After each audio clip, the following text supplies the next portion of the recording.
The United States is in the midst of an energy revolution, and Texas is leading the charge, which is vitally important for our national security. Unfortunately, liberal extremists have used false information disguised as science to harm the oil and gas industry. Thankfully, in 2016, we elected two leaders that are bold enough to stand up for our nation's energy security and the jobs and economic growth it creates. President Donald Trump and Railroad Commissioner Wayne Christian. While President Trump has exited the Paris Accords and reined in the out-of-control EPA, Wayne Christian has been on the front lines fighting for energy here in Texas. A former legislator and small business owner, Wayne Christian was consistently rated one of the most conservative elected officials, accumulating a strong record of standing for free markets and smaller government.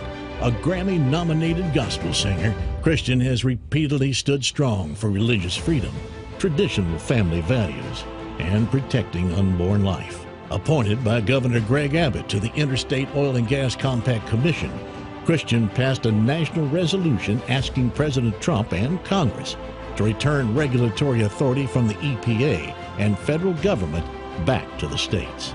Christian will continue to work with conservatives like President Donald Trump and Governor Greg Abbott to achieve American energy dominance and make America great again.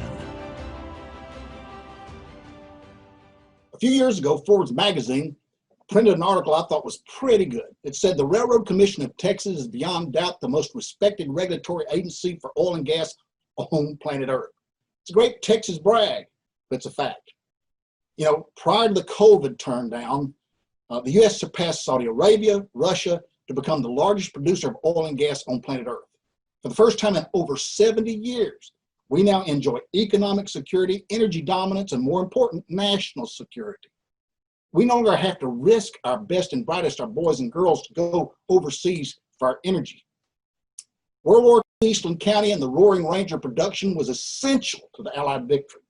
When the armistice was signed in 1918, the British War Cabinet declared the Allied cause floated to victory on a wave of oil.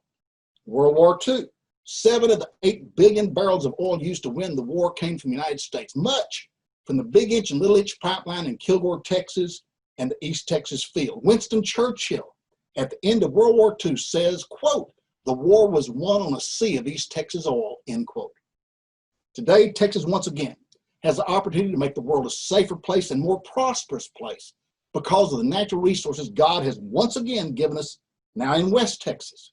The question for us today, will we stand up to the extremists on the left and allow AOC to implement her Green New Deal, the Democrats to keep the third historic gift from God in the ground, and have Joe Biden declare fracking illegal?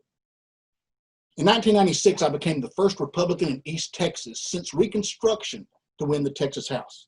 My first 3 sessions, I was the Republican with the most Democratic district in the entire state. I was there during redistricting session when General Craddock sent the Democrats with their tails between their legs to Ardmore, Oklahoma for 2 weeks to listen to Willie Nelson play the guitar. We took control for the first time as a Republican majority in the Texas House. Today, we face an election that's far more important than Republican versus Democrat. We can either continue the greatest experiment in freedom God has ever allowed, which has lifted more out of poverty, created the greatest, strongest country in the history of the world, or go down the road of Joe Biden and his progressive cronies that want to send us down the road of communism and fascism.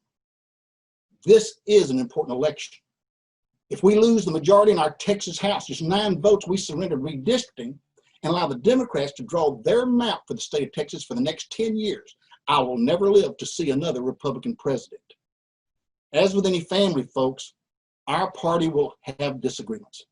But I beg you, when we leave this convention, we must come together and have disdain for those who attempt to divide us on differences. There's too much at stake for us to continue to squabble and feud between now and November's election. You may win some points and you're going to lose some points, but I promise you, we, for God's sake, need to come together, be mature enough to shake hands, and when we leave this place, have a common goal in mind, which must include at least 3 things.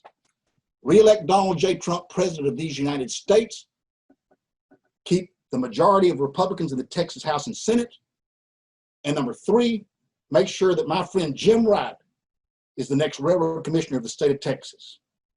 faith, family, freedom.